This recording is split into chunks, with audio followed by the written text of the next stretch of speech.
ایک بات خوب اچھی طرح سمجھ لو کہ نماز کے شرائط میں اعضاء کا چھپانا بھی ہے۔ اس میں مرد اور عورت کا حکم الگ الگ ہے۔ ناف سے لے کر گھٹنے کے ختم تک مردوں کو چھپانا فرض ہے اور عورتوں کو سارا بدن چھپانا فرض ہے۔ پیٹ، پیٹھ، کمر، سر، سینہ، بازو، باہیں، پنڈلیاں، مونڈھے، گردن وغیرہ سب ڈھکے رہیں۔ ہاں، اگر چہرہ یا قدم یا گٹوں تک ہاتھ کھلے رہیں تو نماز ہو جائے گی، کیونکہ یہ تینوں چیزیں ستر سے مستثنیٰ ہیں، اور اگر یہ بھی ڈھکی رہیں تب بھی نماز ہو جائے گی۔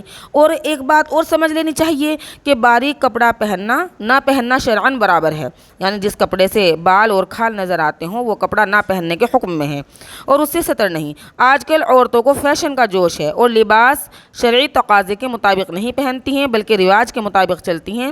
باریک دوپٹے عام حالات میں اوڑھے رہتی ہیں اور نماز بھی انہی سے پڑھ لیتی ہیں۔ سر اور گردن اور حلق کے نیچے کا بہت سا حصہ اس میں نظر آتا رہتا ہے۔ اس طرح سے نماز بالکل نہیں ہوتی۔ اور آج کل تو نیک گھرانوں کی عورتیں بھی باریک دوپٹہ اوڑھتی ہیں اور اسی سے نماز بھی پڑھ لیتی ہیں، اور عجیب مصیبت یہ ہے کہ کوئی سمجھائے تو اس کی جان کھانے لگتی ہیں۔ اور دوپٹے پر ہی کیا منحصر ہے، بے آستین یا آدھی آستین کے کرتے اور فروک پہنتی ہیں، اور بعض علاقوں میں پنڈلیاں ڈھکنے کا بھی اہتمام نہیں کرتی۔ خصوصاً ساڑھی باندھنے والی عورتیں جو دیہاتوں میں رہتی ہیں عموماً پوری باہیں اور آدھی پنڈلیاں کھولے رہتی ہیں، اور چونکہ بلاؤز ناف تک رہتا ہے۔ یہ بہت غلط بات ہے۔ پھر نماز پڑھنے والیاں اسی طرح باہیں اور پنڈلیاں وغیرہ کھولے ہوئے نمازیں پڑھتی رہتی ہیں، حالانکہ اس طرح سے نماز بالکل نہیں ہوتی۔ خدا نخواستہ باریک کپڑے کا فیشن چھوڑنا اگر آپ کو گوارا نہیں ہے، اگرچہ وہ بھی خلاف شرع ہے اور ان کو گرمی کھائی جاتی ہے، تو دیکھو نماز کے وقت تو کم سے کم خوب موٹی چادر اوڑھ لیا کریں جس سے پورا سر اور پورے سر کے بال، گردن، گلا، سینہ اور پوری باہیں ڈھک جایا کریں۔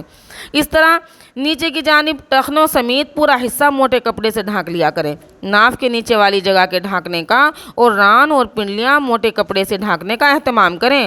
یوں تو ہر وقت ہی پورے اعضاء کا موٹے کپڑے سے ڈھانکے رہنا لازم ہے، لیکن نماز کے وقت تو خاص اہتمام کر ہی لیا کریں تاکہ آپ کی نماز ضائع نہ ہو۔ اگر نماز پڑھتے وقت چوتھائی پنڈلی یا چوتھائی ران یا چوتھائی باہ کھل جائے اور اتنی دیر کھلی رہی جتنی دیر میں 3 بار سبحان اللہ کہہ سکے تو نماز جاتی رہے گی، پھر سے پڑھے۔ اور اگر اتنی دیر نہیں لگی بلکہ کھلتے ہی ڈھک لی تو نماز ہو گئی۔